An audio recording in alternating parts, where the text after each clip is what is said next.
3D printed parts using the same thermoplastic that you can injection mold. It's possible with this technology from Evolve Additive Solutions. I'm Stephanie Hendrickson with Additive Manufacturing Media. I'm here at Fathom Manufacturing's Technology Center in Fremont, California.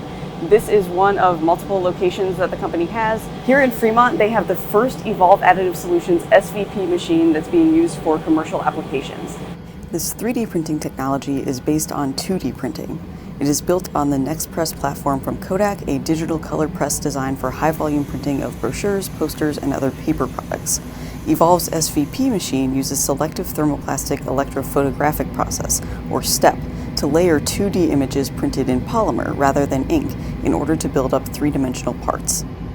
Inside the machine, there are multiple engines. In the case of a 2D printing system, these would represent CMYK inks, but here they are used for different types of materials. Right now, Evolve is just offering a support material and a part material, but you could add additional types of materials, additional colors, and expand out up to 5 independently operated engines. Each engine is basically a toner cartridge that transfers the image of the layer onto a belt, which is then aligned with the build plate and transfused onto the build.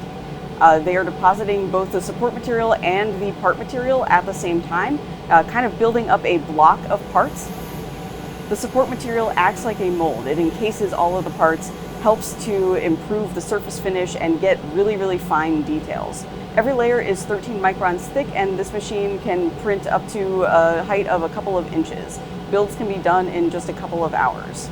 As the material is being deposited, each image is scanned and a typographical image is being captured. The system is looking at the height of the material that has been deposited. If the layer is too low, it will deposit more material on the next pass, and if it's too high, it will reduce the amount of material until everything is brought within the expected range.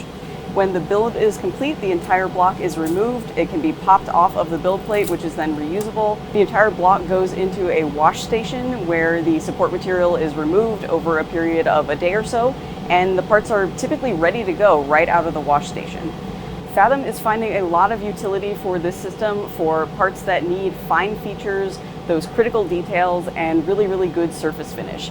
They're seeing the Evolve platform as a way to prototype parts that might eventually go to injection molding, but also as a way to do bridge production and full-scale production through this system.